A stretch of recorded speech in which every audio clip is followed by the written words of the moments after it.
Hello, CSL. We are live back today with another episode of the videocast, podcast, whatever you want to call it.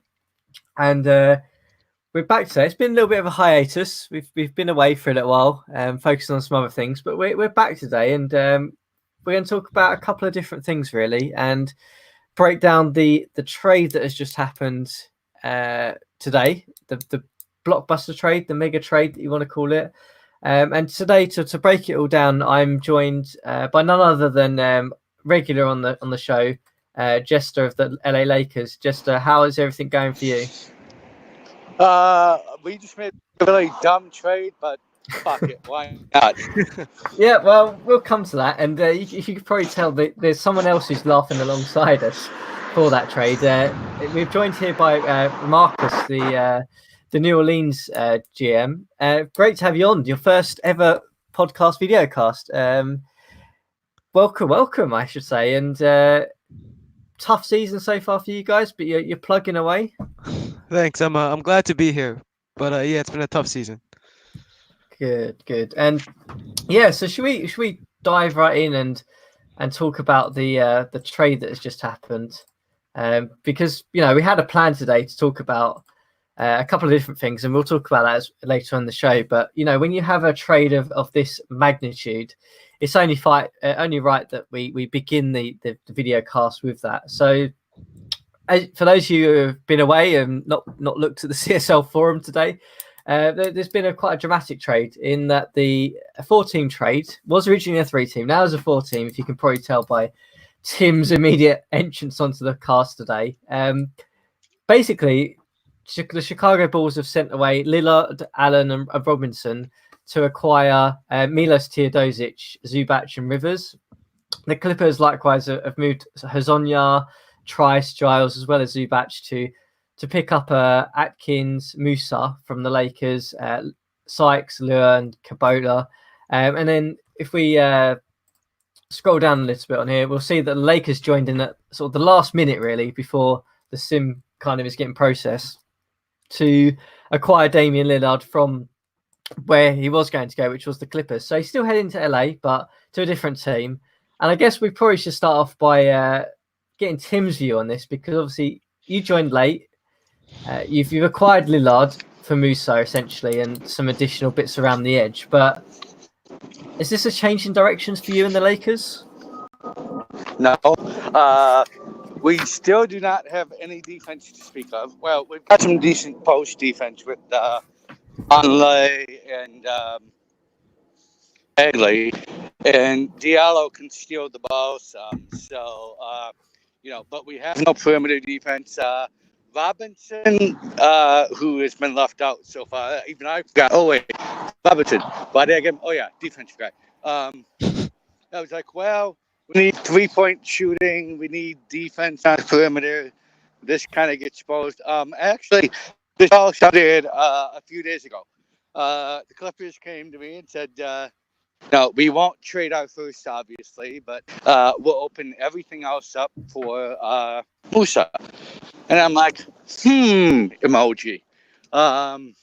Let's see. Musa looks like he has GDP disease. He's shooting 39.6%. He's put up some stats, but overall, I'm getting a very strong George Paula vibe from him, where his ratings are good. Overall, he should be a good role player, but it's not working. And in the draft, you have Luka. I'm just going to call him Luka because we all know who he is, Luka. You have Luka, who is a better version of Musa. And it's like, well, do I really want to screw on do a trade? I was like, well, Lillard still has value. And so honestly, this was a dumb trade that I made just for the hell of it, because I was really getting bored with the season. So basically, to kind of Tim, is you got bored. It's what you're saying is a dumb trade, but I'm gonna come back to you in a minute. Let's get Marcus's opinion, an independent view of the trade for the Lakers, and then we'll talk about the other teams. But let's focus on the Lakers because you're on the episode today. So Marcus, I guess, what was your initial reaction for it from the Lakers' point of view? Well, they get it. I was surprised they moved their draft pick so early this season. I haven't really been keeping an eye on him, but all things considered, he's gonna do really well in the next engine, in the new engine. So really surprised to see that move. Damian Lillard for a tanking team. Wow. Uh, Now they have, what is it? Deloading D'Angelo Russell and Damian Lillard to run that guard position. So I don't know. It's interesting just to see how many wins they'll get now instead of being at the bottom of the league. Yeah, that's actually an interesting question to pose to the team, I guess. So you've obviously picked up Lillard, who, for all intents and purposes, is going to be a better player this year than Musa probably would have been. Does this hurt you? You obviously said you've looked at Luka, and we know there's other players in this draft who some people are saying are complete league-changing players, probably the best draft we've ever had. They're good all-star players and things. So does this hurt your chances at landing one of those guys now? No, because the win totals aren't going to go up. We still do not have perimeter defense. Team-wide efficiency is still a problem. Bagley has finally started overcoming a slow start the last few games, but overall, Doug is like abort. Too late, Doug. I already confirmed. Yes, I know. Yeah. God damn it. Anyway, fuck, I lost my train of thought now. Yeah, it's interesting. I think talent-wise, at the moment, you could probably say Lillard is the better player, but it's whatever Musa's going to become, and as Marcus said, it's new engine. Who knows what he could end up as? So interesting trade from the Lakers' point of view. But let's try and get it from the other three teams involved. And Marcus, I mean, do you want to try and break down the other three teams? I mean, we've got the Clippers, the Wizards, and the Bulls, who are all involved in this for different reasons. And what was your take on it for them? So let's start with the Clippers. They signed up Mario Hazonia, and clearly we all knew that wasn't the greatest move, considering they're not winning, and he's getting paid, and they don't want to take up all the cap on him. So they moved him for the Lakers pick Musa, and I'm excited to see how that's gonna work out. Because now that the Lakers are giving up on him, Musa's just gonna be in essentially the same situation. So we're gonna have to wait till the new engine to see how he improves. The Lakers also sent away Zubats and Harry Giles and Travis Trice, which are some young pieces. I think they're not terrible, but they're not great. Just they exist. Zubats is solid, a solid young big man. Just signed him up on a recent 5-year contract. He's solid, but he's not great. He's averaging right now actually 8.5 and 5.5, which is not too bad. Travis Trice is another one of those guys. I haven't really seen much of the Clippers squad recently. They've just been tanking the season, so I haven't kept up with them. But honestly, I'm just excited to see how that the new Clippers guy, Musa, performs. Everybody else there is just mostly fodder, or Yeah, and what about salary. I mean, I guess the other side of the deal, which was probably involving the two bigger players for moving around, really, either Yeah, off the team or onto the team, the Wizards and the Bulls. I mean, what's your take on that? the Wizards and the Bulls. Wow. The Bulls now have Teodosic, and Austin Rivers.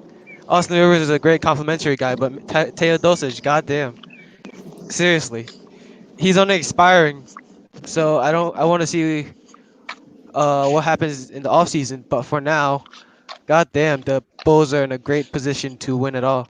Teodosic is just one of those combo. Oh God, I was inquiring to the Wizards earlier this season about Teodosic, and look over if now we look over here and they just sent over Teodosic for Damian Lillard, and vice versa. I want to see how the Wizards do now with Mario Hazonia, and without their number one lead guard Taylor Dosage. I mean, they still have Bryce Cotton, which is a great defensive guard, but they don't really have that a great number one option anymore.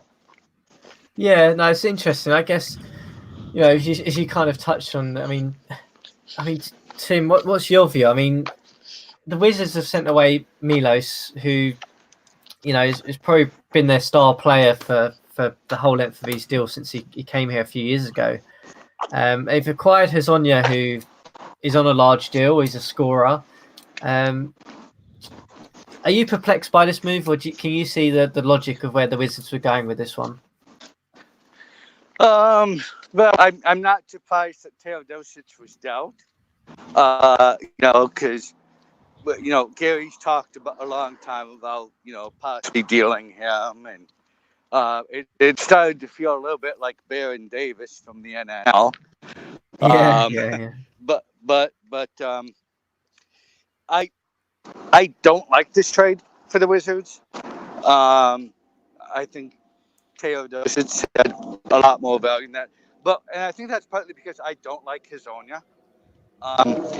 If you're going to be a volume scorer like he is, then you need to have efficiency. And he does not have that. He does not have a 3-point shot, which is really important, especially in the new engine. So, I personally don't like it. I think they'll come to regret this trade. From the Clippers standpoint, for the Clippers standpoint, it's fine. Maybe Musa ends up better in the new engine. Because right now he's just not working, and maybe the players that they have at the Clippers will be different. Who else did the Clippers get?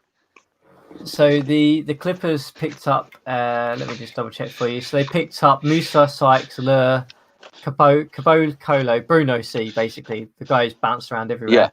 Yeah. And Atkins is the other youngster that they picked up. Yeah.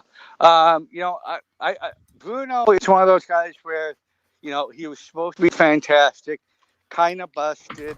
Well, he didn't. He completely busted, and then he revived his career as a solid all-around six-man. So, Zubac,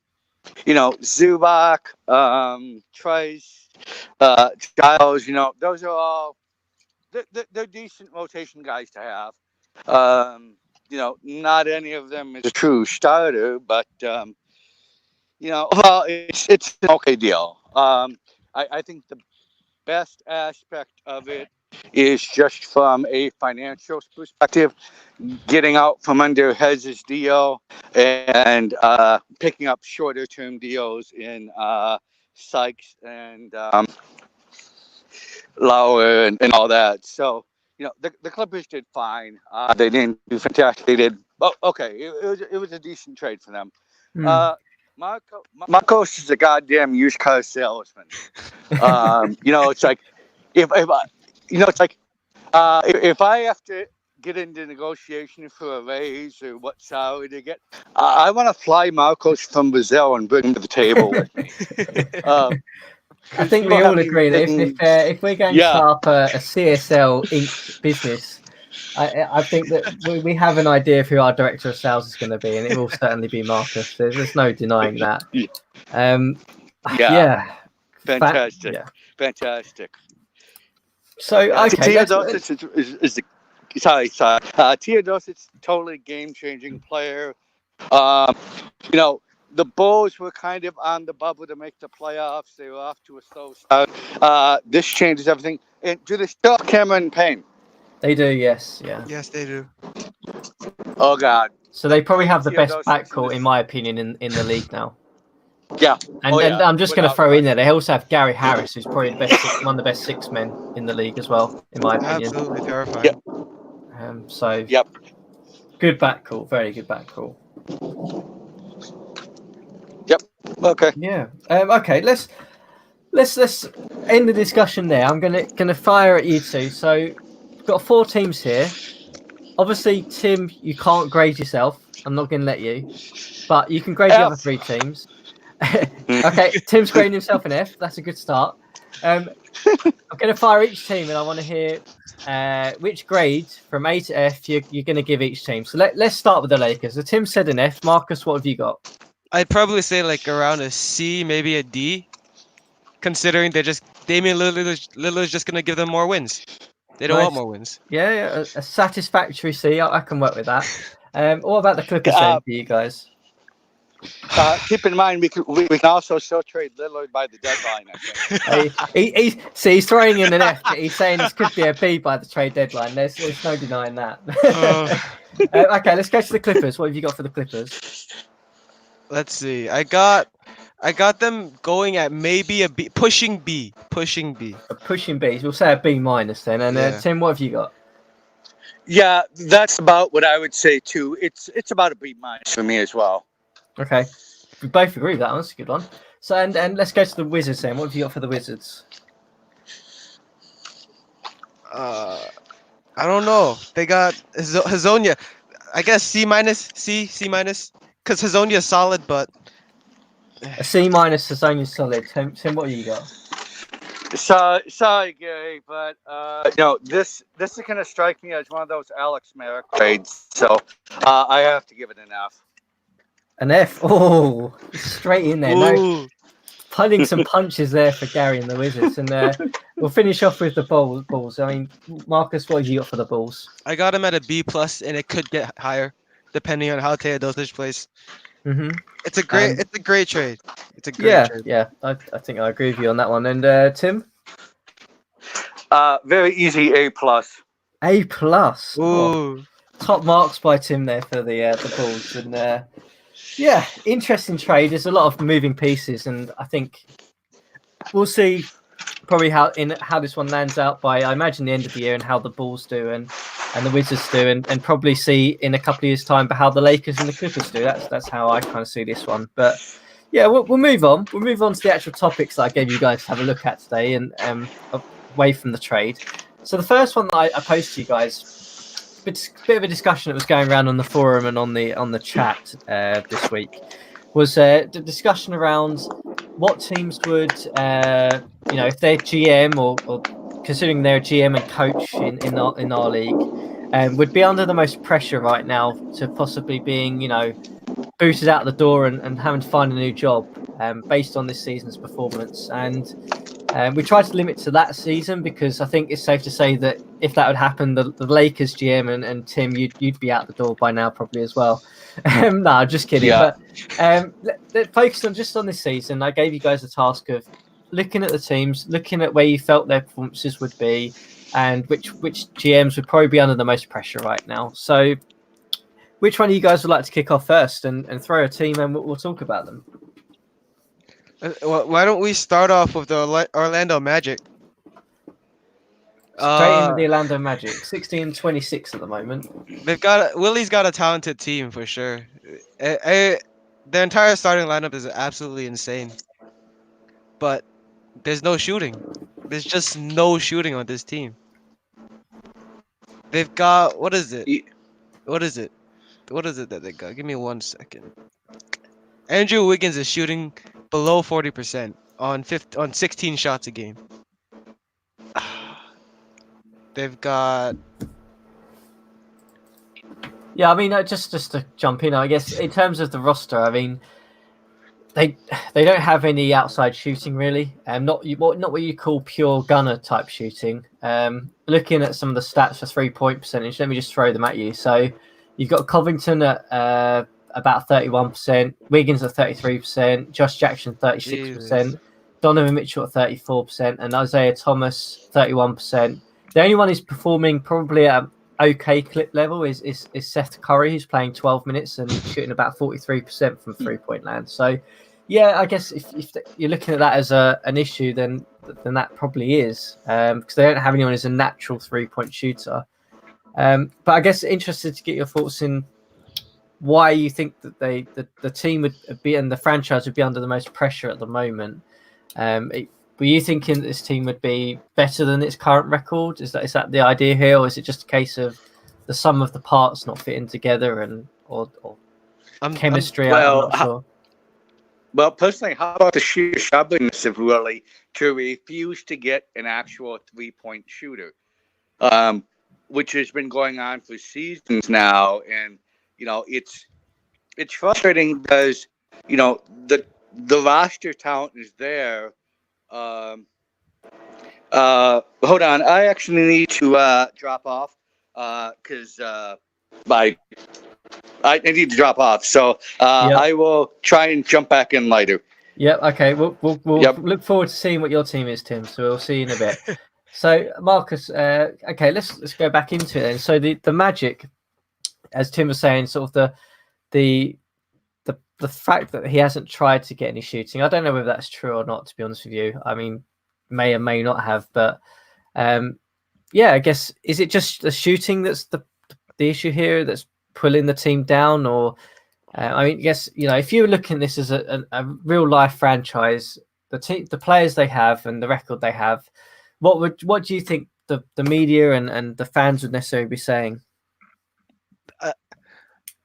It would feel like Kobe and the Lakers after their first three-peat.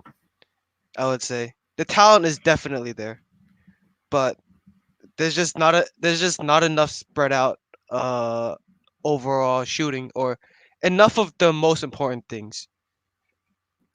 I mean, if we look at their biggest free agent signing, Derek Favors, he's he's averaging 10 points a game on 28 minutes. His salary is 14 million.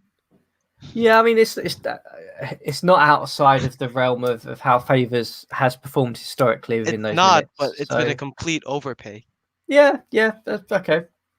It's a fair criticism, I guess. I want to come back to something you said, actually. So one of the things you mentioned was it's a bit like Kobe after the three-peat. So it's an interesting analogy, I guess. What do you see in terms of similarities in terms of the Magic we've got here and that Lakers team? I feel like with a one or two really, really good pieces, really, really like puzzle pieces, one or two good pieces, this team would be a championship contender. So you feel they're not that far away, really? Like when they added Pau Gasol, and they're automatically a really, really good team. Yeah, okay, it's interesting. So you're kind of saying that the team as constructed probably has the talent there, like that Lakers team. They probably just need that one piece to make it all kind of fit and be a unison part and operate as a effective basketball team, I guess is what you're saying. So, something to release the load on, what is it, Andrew Wiggins right now? Something to just spread the floor. I guess a good option here would be Denzel Valentine of the Detroit Pistons. John's Valentine. He's really quality. Yeah, a 3-point shooting, playmaking point guard would be practically perfect for this team. Yeah, do you mean Denzel Livingston? Is that what you're saying? Livingston. Okay. Yeah, interesting idea. I guess an interesting first team to have a look at, really, in that, they're probably quite an obvious one for most people, I guess, when we're discussing because of the obvious flaw they have in the range shooting, I guess, and how close they are to going from being a team that is not going to make the playoffs to being a team that is a contender. I guess they're probably the one franchise in the league that is so close but yet so far away, really. Yeah, no, the talent is definitely there. They're just missing a couple pieces, and if they ever get those pieces, they'll be a monster team. Yeah, they will certainly. Okay, interesting first team. Should we move on to another team? Have you got one to hand, or do you want me to jump in and throw one at you? I've got a couple ideas, but why don't you take the handle? Yeah, go on in. I've got one, and the one that I would probably say is, to be honest with you, is probably I've got two, but I'm going to save one actually. So I'm going to just do another one that I feel is quite obvious, and that is the Utah Jazz. The Utah Jazz. Yeah. So the reason I've got these guys down is because I'm thinking about it from like that sort of real life perspective. So obviously they had a bumpy start to the beginning of the season with I think it was Irvin who went down for a little period of time. Yeah, he went down about 2 months with a broken finger. Yeah, so I imagine that as in you've got your franchise. You've got two star pieces in Porzingis and Irving. One of them goes down, but you still expect the other star to carry the team forward. And for whatever reason, rotations, depth charts, whatever, it didn't happen, didn't materialize.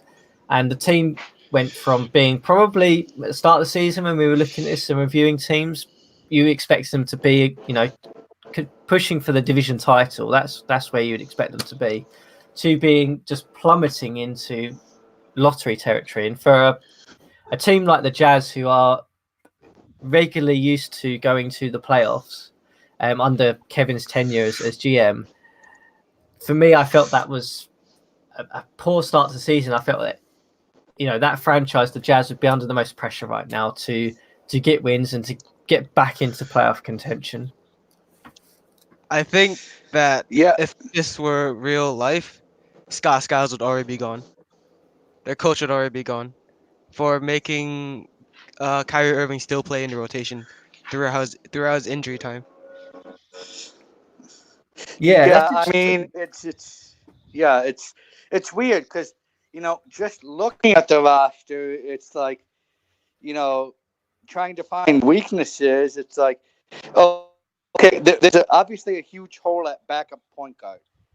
They don't have any backup point guard, but that still shouldn't translate into a 16-27 record.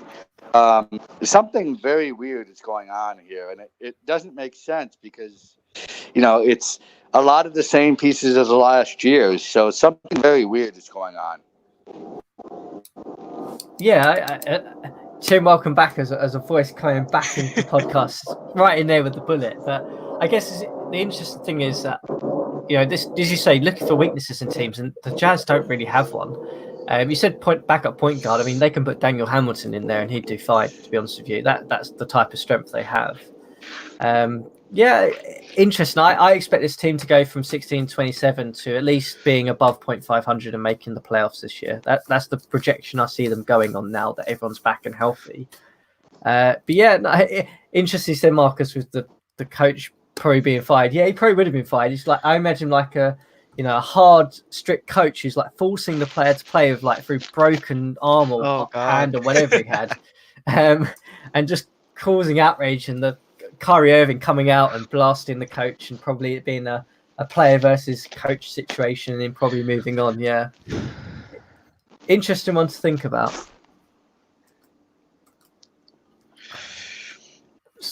Personally, I kind of have a surprise one. It might surprise some people, but I'm going to say the Cleveland Cavaliers.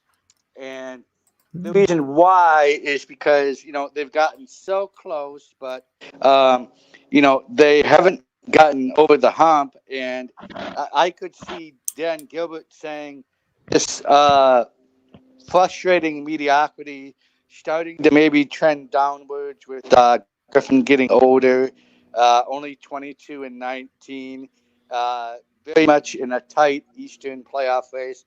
I could see Gilbert saying, you know what, let's change GMs and see if we can find somebody who can get us to that next level. This is nothing against JM as a general manager. It's just an unfortunate situation that he's kind of stuck in right now. Yeah, we should probably say it's nothing against the actual general managers in the league who are doing this. We're just doing this for a bit of fun, really. But yeah, interesting that they're 22 and 19. I guess I don't know how many wins they had last year. They must have had plus 50 because I can't remember the last time Cleveland didn't have plus 50 wins in this league. A slow start, Marcus, do you think, or do you think it's the final decline of Blake Griffin in the CSL? I think it's been a slow start. The roster is really, really rock solid. The talent's there. It's just been a slow start for them. And if we look at the team schedule, they've just been slowly climbing back up. So I predict that by come playoff time, they'll be 40, almost 50 wins around. Yeah, maybe a slow burning team that's slowly getting there. Probably last couple of throws at the dice at trying to win it all, but. An experienced team that's sort of just moving along. A bit like, I guess, I don't know what you guys think about this, but a bit like the San Antonio Spurs for like the past 20 years in the NBA, where, they just plod along and they just make the playoffs. And then when they get in the playoffs, they often do pretty well and turn it up because they've got the veterans who have been there before. And interesting one from you, Tim. I guess a good surprise team, I would say. What one do you guys have next? Do you guys have any more, or I know Marcus, you said you had one. I still got one more. I Who you got? was thinking the OKC Thunder, considering they're just 2 seasons ago they won a championship, and last season they were top of the league, top of the conference, and now they're tanking. That wouldn't make any owner too happy. Yeah, that's actually quite a good one to pick on, actually. So, do you guys see similarities between this and what's happening to Golden State in real life at the minute? To a degree, yes. But Andrew's just taken apart the team entirely instead of where the Golden State just has a lot of injury problems. I kind of relate Golden State's problem to the 1998-99 Spurs, where they drafted Tim Duncan and won it all the next season. But no, Andrew's doing the right thing. Bledsoe, Thompson are all aging and dying, but it wouldn't make any owner happy to just be winning for 2 seasons and then lose it all because the GM wanted to win again.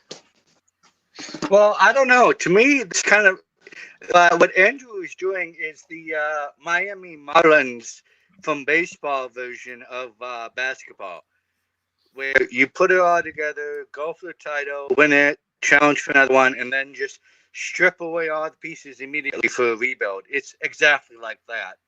Yeah. For those who don't really watch baseball, how did the Marlins win after that, or are they still down the bottom, or are they partway through this? Well, they won the series in, I think it was 97 and 2003. Don't quote me on those years, but they won like 2 World Series, and after every World Series win, they completely tore down the team to trash like OKC is now, and then rebuilt back up. So it's very feast or famine, and that's what OKC is doing here. Yeah. Interesting. I guess if you were in the hot seat at OKC, I guess you'd be under pressure now because people will be questioning, is this the right decision? Have we made the right move here? Interesting storyline from that one as well. Tim, did you have any others, or did you just have the one there? I just kind of had the one there. Everyone else, they're either a relatively new GM or maybe Denver, because they're what? They had a rough start. Yeah, they had a rough start, but I think that would be another one where owner would go, not saying that they would fire the GM, but I think the seat would be a little bit warm, personally. Yeah, so I had Denver was the other one I had down. Sorry, Miles, but I did. I had them not in a hot seat. I had them in a warm seat, and there's the difference. So at the beginning of the season, he was the hot seat. He'd have been on a set of coals, and it would have been burning. But now he's probably in a nice cozy chair by the fire, because they've gone from being down there, not necessarily looking at competing, to being just 6 games back from the Blazers and closing in on the Blazers now. So I feel that they've ramped up and they've started to get the rotations right. And there's probably if I was a fan in Denver, there's probably quite a good buzz going now, I would imagine, as they're starting to roll forward and they start believing again in this team. Jason Tatum's just elevated his game once again, and I think that's probably going to go from a warm seat to probably just being a normal seat for Denver and Miles now. But yeah, interesting one to start with, but yeah, they're slowly progressing, I think. Cool. So if we don't have any more hot seat GMs. Everyone else, don't worry, your position is safe. Shall we move on to the next topic that I've got, the one that we're going to finish up this episode with, and that is the idea of Lonely Player Island. So I gave you two a different task for this one. So looking at some of the players in the CSL, I said to you, imagine that you're in an island and there's one player that's with you, and he's with you because you're on this island because no one else in the CSL has joined you because for whatever reason you really like this player for positive, negatives, random reasons, but no other GM seems to like them, thinks they're not a very good player, they don't add any value, whatever it is. What did you guys come up with? Darrington Hobson. You're gonna have to help me where he is because I have no idea. That was an NLL joke. Oh, Hobson. Sorry, I thought you said Harrington. I was like, I've not heard of Harrington. No, okay, not Hobson. CSL. Let's keep it CSL focused. Do you guys have anyone? I myself, I really like Jordan Bell. He's on the Spurs now. Ooh, and I know a lot of people don't like him, but at least fit wise for my team personally, he's really useful. But if you look at his ratings, he's been solid. He looks like a player that performs under his ratings, which I don't know why. He's actually a really, really unique player at the 4 position. He's a great defender. He can pass the ball, and he's not terrible finishing. I really like him myself, but yeah, I can see why a lot of the rest of the league doesn't like him. It's a good strong pitch, and I think you've made a good start with this. So I think I can certainly agree that you would probably be one of the only ones on the Jordan Bell Island, despite you making a fairly solid case there. And I imagine Tim is wincing in the background here because I know you're not a Jordan Bell fan. Not at all. Care to elaborate why you're not? In the draft, you were being really hyped up, and I was just like, I don't see it. I just don't see it at all. I still don't. And I think the way he's been playing, I think bears that out. He's just a weird duck that doesn't fit really anywhere.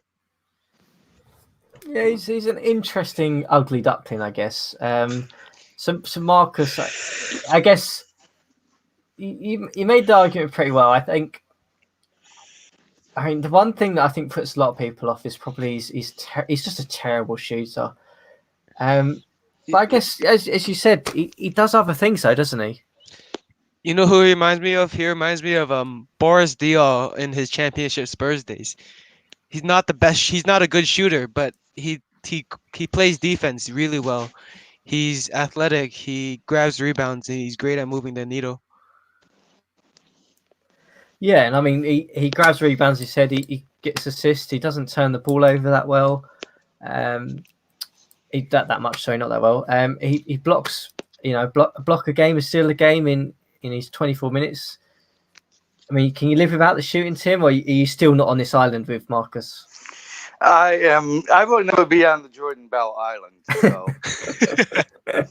You can't even convince him. Look at that. I mean, okay, cool, good first start. I think Marcus, you're on your own with that one. I think I could probably think of probably one or two other GMs who will probably join you on that island, but I think the other 27 or so will not be joining you on that one. Tim, did you have a player at all, or? No. Okay, so I had one, but I don't think I'm the only one who's on this island. I think I'm joined here by maybe 4 or 5 others in the league, and I'm going to pull it up. And Tim, please don't say anything to begin with. I'm going to try and pitch him to you, as hard as this is going to be. I think I could convince Marcus, but I don't think I'm going to be able to convince Tim on this one. But I'm going to talk about Stanley Johnson Jr. And the reason I'm going to talk about him, and I'm going to sit on his island really, and say why I'm there supporting him and backing him all the way, is yes, okay, we know Andrew made some interesting sales pitches for Stanley Johnson, but I was one of them who was a culprit of the Stanley Johnson effect in the playoffs. Yes, he's not a great shooter. Yes, he takes a lot of shots, but that doesn't matter because he draws fouls like anything.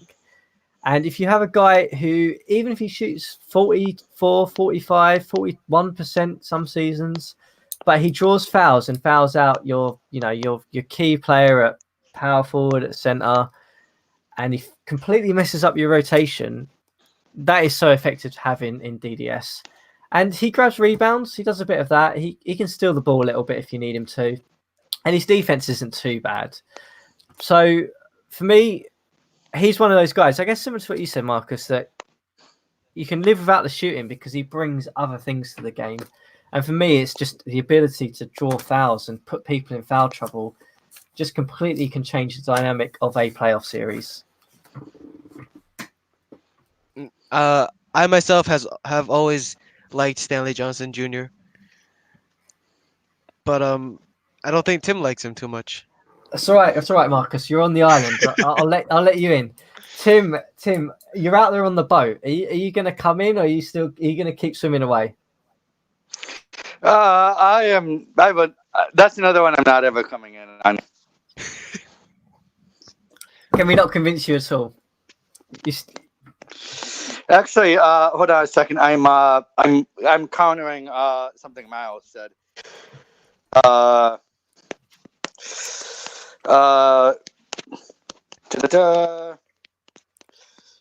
Just that. Hold on.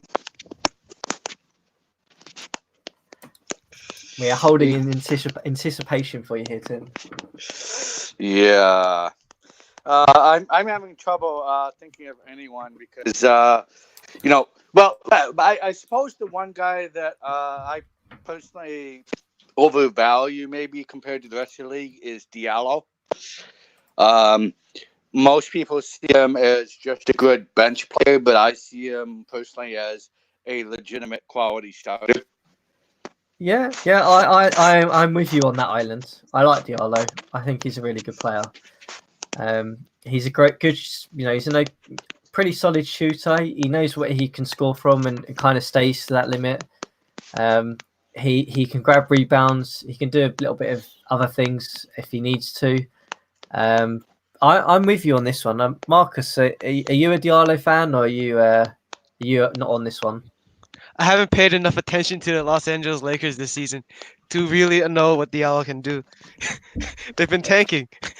No, I mean it's different. It's difficult when Diallo plays small forward a little bit at the time as well. I have to say. Oh no, but just based on his stats and his ratings, I like him. He's not bad. Okay. He's not too bad. We might have to expand this island out a little bit. Then it looks like you've got quite a few followers for him, Tim.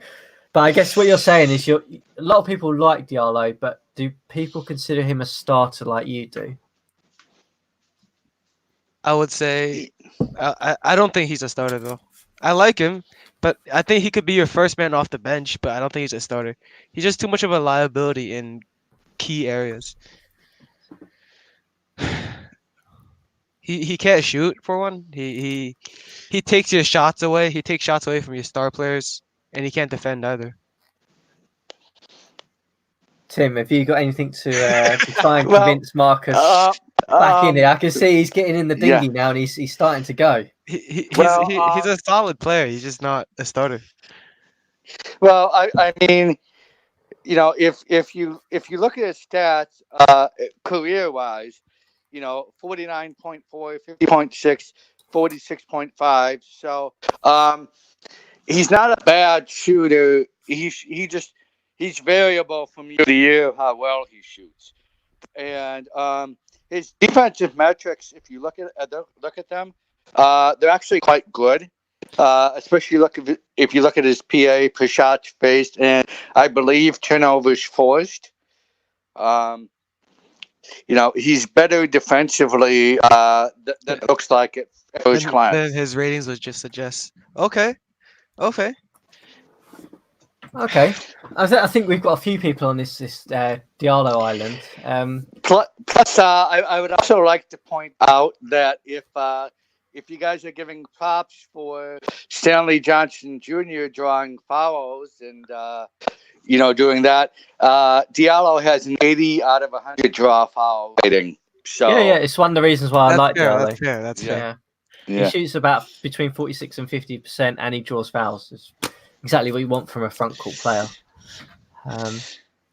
Okay, I've got another one for you guys. Let me just find him. I think he's here now.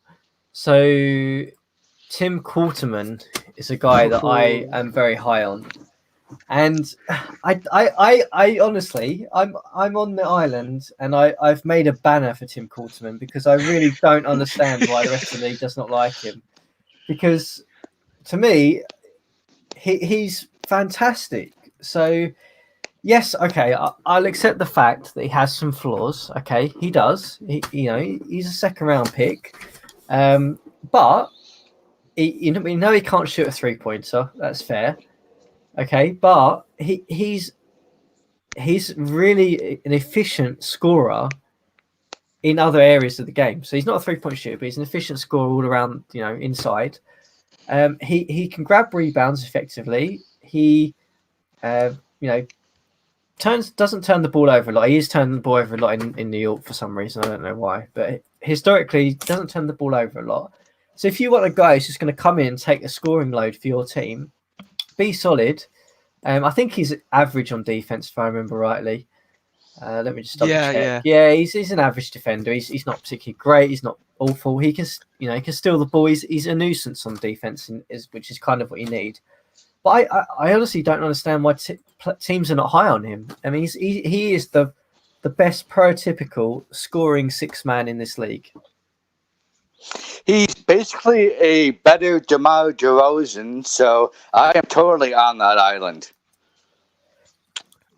I'll pull up a deck chair. You with me? It's good. Marcus, are you there, or you staying away from this one? I find it rather interesting. He's got 80 scoring, but he can't handle the ball to save his life.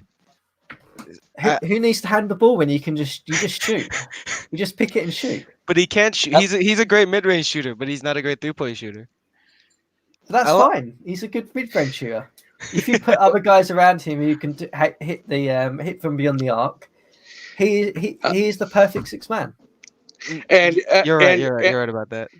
And personally, regarding his handles, I wouldn't look at his turnovers. Look at his turnover per touch ratio. That'll tell you the real story. Yeah, true.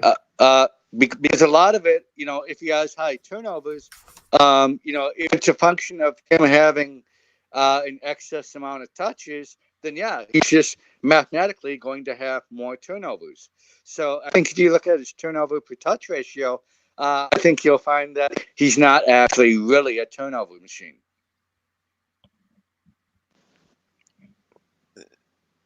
Okay.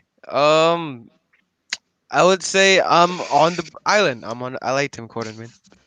Right, cool. We've got all three of us on there. That's good. I don't think he could be a starter on a championship team, but first man off the bench. First man off the bench. I don't think he'll ever be a starter. Not at all. Not on a championship team.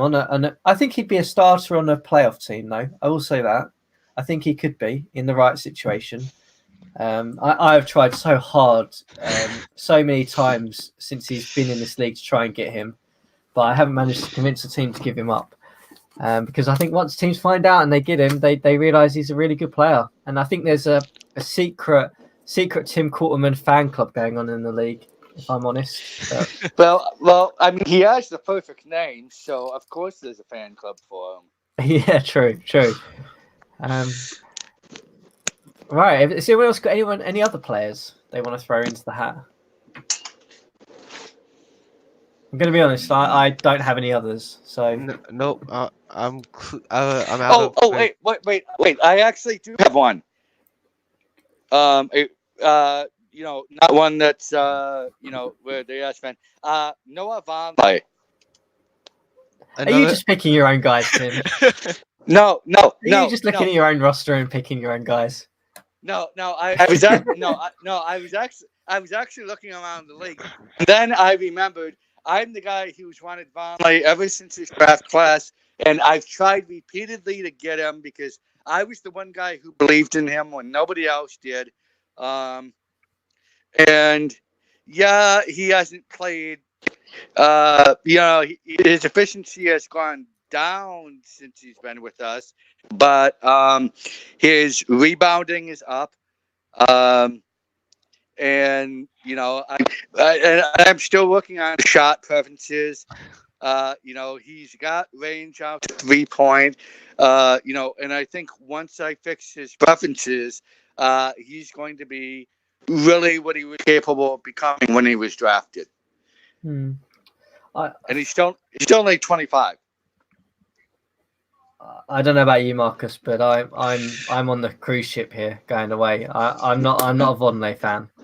I'm not entirely sure myself. I'm not convinced. He's earning $10 million a year, Tim, and I'd expect a lot more from a guy who's earning that amount. In 7 years, he's been on 7 teams. I'm not entirely sure, man. Well, that's because nobody has bothered to fix his ratings, fix his shot preferences.